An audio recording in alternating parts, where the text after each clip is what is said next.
I was leading a perfectly happy life and suddenly I was taken very ill. You were poorly, weren't you? You went into hospital, acutely ill. The GP advised you to ring 111 if you deteriorated, which you did. Yes. And then a paramedic took you into hospital, where you stayed for just under 2 weeks.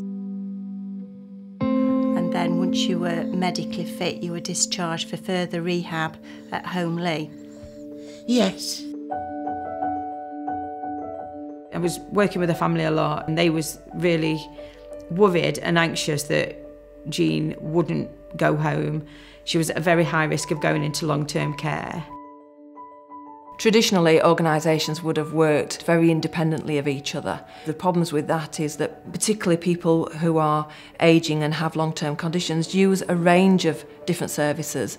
Where services work in silo, there is no joined-up working, and hence Joined Up Care Derbyshire was developed. I didn't know where I was to start with because I'd got delirium. Delirium. She kind of didn't know where she was. She looked really scared. I gradually came round and realised I was in a nursing home and it was Holmley.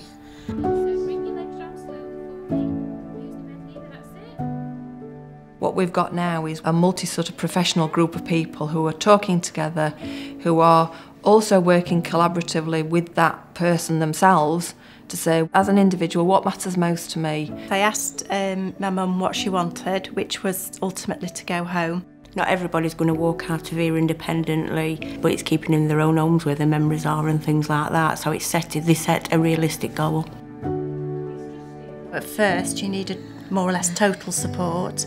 And then as you got better, the staff just removed themselves and allowed you to become more independent and encourage you bit by bit. And lots of praise from Lisa. How well I'm doing, and don't forget it, you're doing really well.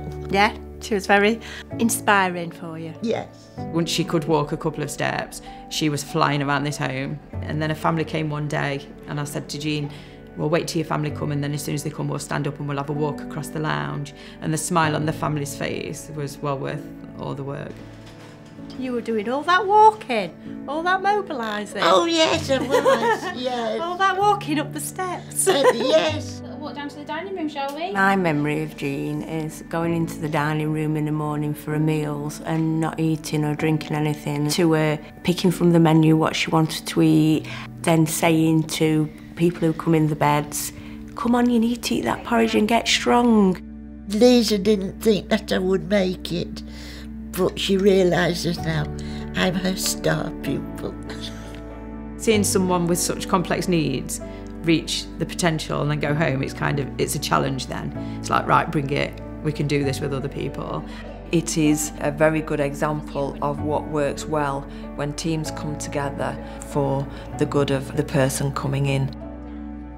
Once upon a time, a patient would see so many different disciplines separately, but we all work together now, so they're not having to tell their story over and over. The pathway's a lot easier, it's more seamless. Because teams are working much more closely together across different organisations, their level of job satisfaction is improved. We work so well together, all of us, health and social care. We're all supporting each other all the time, and that's why it's been so positive. Where we are with her now is we practising outdoor mobility around her garden. So that's all she ever wanted, was to be able to get out in a garden once she got home. They did wonders for me, really. They were a great part in getting me on the road to where I am today. Better care closer to home is what's important. I'm very lucky and very happy.